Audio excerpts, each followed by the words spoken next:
Okay, so quick introduction about myself. My name is Lia Chuk, and I'm the Women Technical Ambassador, and I'm also the program lead of Women Mid-Tech Diversity and Inclusive STEM program, sponsored and funded by the U.S. Consulate General Ho Chi Minh City.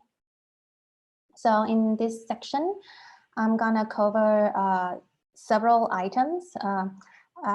Don't panic if there's certain terminology that you don't understand right away. As I go along and going through the code demo, you'll get to know it a lot clearer. So just take it easy. You know, this is like an introductory for beginners. So no need to worry if you don't understand anything right away. So I'll cover what is API, why we use API, JSON, protocol, RESTful APIs, authentications, and code demo, which I'm going to use the Google Map API to build a Flutter app using the Google Map API. So we've been, every day we've been communicating with our friends, with our coworkers, to the world, to social medias and other things. We have different ways of communicate among ourselves, but how do programs communicate with each other? That is where API is going to come into play the important roles. So this is one of a very popular API that you probably see. Whenever you want to view certain applications, use certain features, you need to sign in into the application, right? So it provides you with the options that you can sign in with Google or sign in with Facebook. So those are the Google sign-in APIs, which is being very popular used. Another example, I saw this application on the news a few days ago, a very interesting applications by the Smart City Hanoi, I think. And they're using the, I assume they're using the Google API for presenting their, the map of cases of infected of, like the coronavirus. So people can keep track and people can, like register and contact with the authority and so much more. So I believe that they use this API because it's going to save them a lot of time and effort instead of building the map themselves from scratch. So what exactly is API? API stands for Application Programming Interface. It's a software program that gives developer the access to computing resources and data. Just give me a short time so I can close the window. Okay. Okay. So there are many popular Google APIs. Here at Google's, we have the application programming interface that are developed by Google, which allow the communication with other Google services and the incorporations to other services. Like I mentioned earlier, there's Google Sign-in, Google Translate, Google Map, as you can see from here. You can also explore more of the Google APIs in the Google API libraries and Google API Explorer in your own time. In order to make sure that everything is working properly, we have to have API architecture. Is a set of methods that allow programs to communicate with one another. To communicate effectively, the program needs to have a clear protocols that governs the transfer and interpretations of data. So a very important model that we need to understand is that the client and server model. This is an underlying architecture that all web-based APIs use for exchanging information. What I mentioned here, the clients is usually the computing device like the desktop, laptop, or your mobile phone. It's going to request some computing resource or data. You're going to send this request, and this request needs to be formatted in certain agreed upon the protocol. For the server, it's actually the place where you store all those computing resources, and the job is to interpret and to fulfill the client request. So for an example, you have your phone, right? And you're gonna ask the request the server to, hey, you know, get me this video, get me this page, get me this data, and then the server gonna respond back to you. What is the protocol through this protocol? So very common protocol that we're using is HTTP protocol, is the hypertext transfer protocol, in which is allow fetching the resources. The requests are basically initiated by the recipients or clients. The most common used HTTP request methods are get, post, put, and delete, as I given an earlier example. That, you know, when you kind of click on the viewer interface of your phone and you're asking for, hey, you know, get me certain videos, get me certain data, weather information, then it's going to respond back to you. That's the get respond methods. So this is another way to understand API. This is your app sending requests to someone else's program. Say here in this case is Google program, so it's Facebook program. And then it is going to respond back through the API to fetch those data to your application. So API, another definition is that it's a set of routines, protocol, and tools for building software application. It's basically specify how software components should interact. So an interesting example is, it just reminds me of, you know, like when I'm going to the bank, right? So I'm going to ask the bank teller, I'm going to want to withdraw some money. So what I have to do is I have to present to the bank teller my IDs, right? Like who I am, what's my ID number, and maybe my bank, like booking, saving account number, etc. And then the bank will, you know, like see if I'm the real person who actually owns this bank account. And then they're gonna, you know, like get some money from my saving account and then just give it to me for my withdrawal. So it's kind of something like that in terms of handling and transfer and fulfill the information request. In this case, is my request to withdraw my money. And actually save time and limit what other application can ask for. So imagine that you don't have to guard your money all the time. The bank is actually doing it for you. And last but not least is give out the standard of communication, and is the best way to access information. So the bank will you know, say, hey, you know, like you're allowed to withdraw certain limits through your ATM machine, say $1,000 per day. Because if we don't communicate in such way, or if we don't follow certain standard, it will slow down or mess up a lot with the system of the bank. So if everyone come and withdraw the money, all of those, then the bank gonna collapse. So API is very important. It's actually increase the developer efficiency, and it's much easier to use an API than to build every single program and methods and data sets from scratch.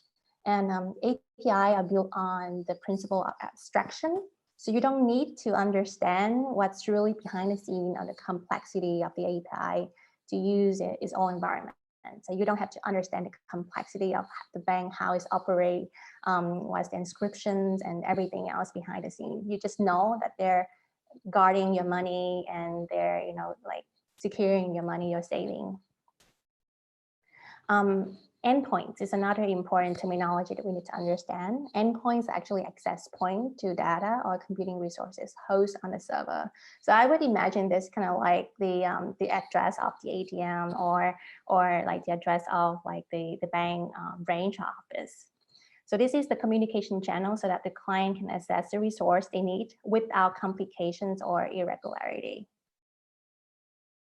Another important terminology is RESTful API. You hear this a lot among developers and product managers. It's basically just an API that utilizes the HTTP protocols I mentioned earlier, the request methods and endpoints. Those are referred to as RESTful APIs. REST here stands for representational state transfer. Is an architectural style that prescribes standard for web-based communication. So when those data come back to the clients, it's going to be under the form of JSON or XML. So what exactly is JSON? JSON this is an example of a JSON file. So it's a lightweight format for sorting and transporting data. JSON stands for JavaScript Object Notation. So you just need to know that this is how it looked like. And in the recent year, JSON has surpassed the XML in RESTful APIs, and it's used largely because it's very lightweight and it's easier to read. As you can see from here, it's basically it's read like a human language, and it's faster to parse. Authentications and authorization. This is the terms that most people kind of get confused sometimes, especially for non-tech. So I just want to clarify this. So authentications is the process of determining a client's identity. So say the bank teller will ask you, hey, you're going to give me your ID, you're going to give me your name, your bank book, bank saving account, etc. So they're authenticating your identity. Authorizations, on the other hand, is that they're going to determine what permission that you can have on certain access of resource. So say, like you are the owner of those bank account, so you have the permission to withdraw the money out of the bank account. That is how the bank authorize you. So, but another example is that if you authorize your relatives or your parents to be able to view your bank account, but not able to withdraw the money from the bank, then when your parents say they're going to come to the bank and ask, hey, I want to withdraw the money, of course the bank won't allow that permission, but they can grant that, hey, you have the permission to view what's the actual amounts or what's the other information related, as long as it's not withdrawing the money. So authorization is determine what permission that you can have on certain set of resources. So there are three types of services: API keys, service account, and OAuth. So don't panic if you don't understand this right away. I'm going to explain it with later slides and with the code demo. So back to the example of login with Google, login with Facebook. This OAuth is actually an authorization standard. It's a service that allows certain company like Google or Facebook the permits to use your credential and giving those credentials to third party, so you can gain access, but at the same time protecting your informations, your confidential information, because you can see that Facebook, for example, they have a lot of your information, your photos, your number, your phone number, your email, and everything. But they only providing the third party with certain information that is enough to grant you an access to that third party app. So in this case, I use signing with Facebook to access my Canva account. And the Canva and Facebook gonna ask me that, hey, I'm gonna give your name, your profile pictures, and email to Canva, so you can access the Canva application. Are you okay with that? So if I click yes, then they're gonna give those information to those third party, and then I grant access to use those application. But they're not gonna send everything to Canva though. For more information on this, you can always go onto the Google Identify platform with Google Sign In. There's a lot of useful and interesting information and knowledge that you can explore in your own time.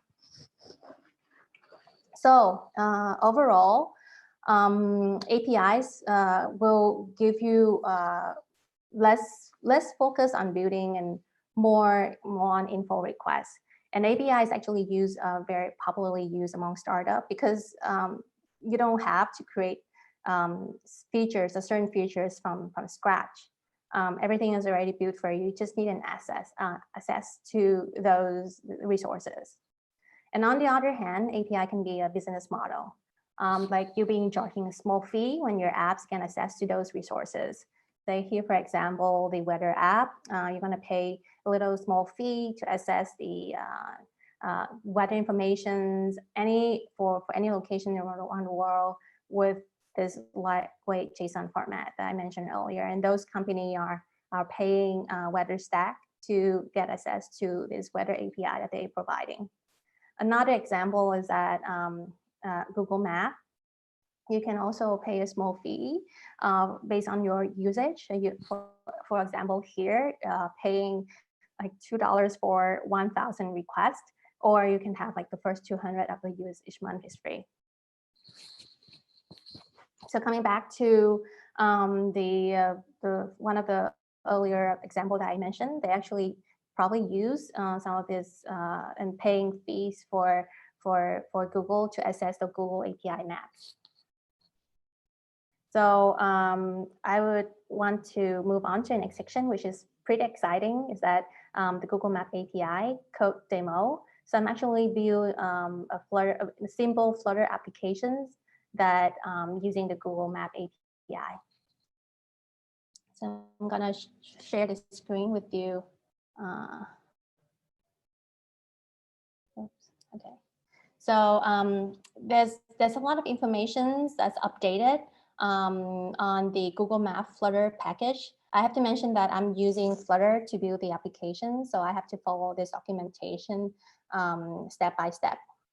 So in order to getting started, you will need an API key. This is where you get it from the Map platform on the Google Cloud. And then you have to enable the Google Map SDK on iOS and on Android. So this is the Google Map platform web page, and you can click start, and then you can put in your building informations, and then you're gonna enable the Map SDK for iOS and Android. And over here, you look down to the API key. I got this key right here, and I'm gonna copy it and put it into my my codes. So let me share into this code. Okay. So over here, you can see this is the code that I use temporary for this application.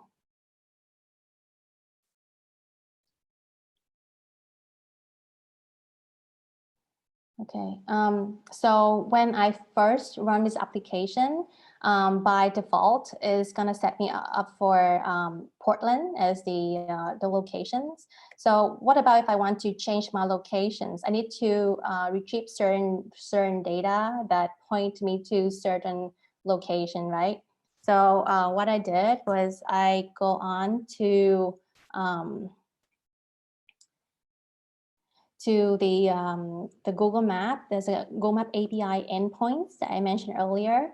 And say, for example, here, this is the raw JSON file, and we can clean this up a little bit to make it cleaner. So you can see this is kind of the same as the example that I gave you earlier about what this JSON file look like. So here we'll have different parameters. We have office, we have address, we have ID, image, latitude, longitude, and so much more. So say for right now, say if I want to change my office locations as a default into somewhere else, I can just say maybe Sydney. Okay.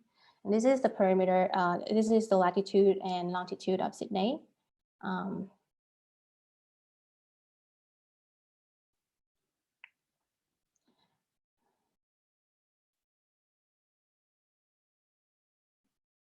see. I can just change this. Sorry, I move between the windows.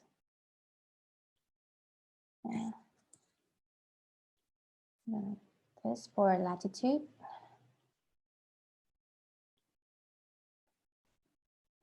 And longitude.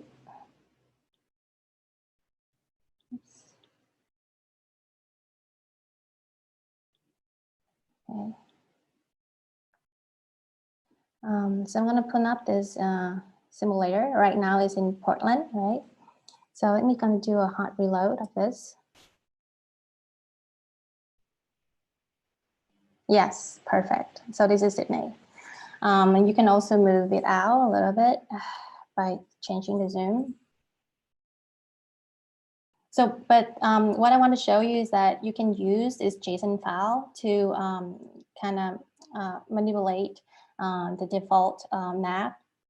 And you can also just use the API key that I demonstrated earlier to incorporate this Google Map application into your Google Map API into your applications without having to create the map from scratch. Yeah, so this is what it is. Okay.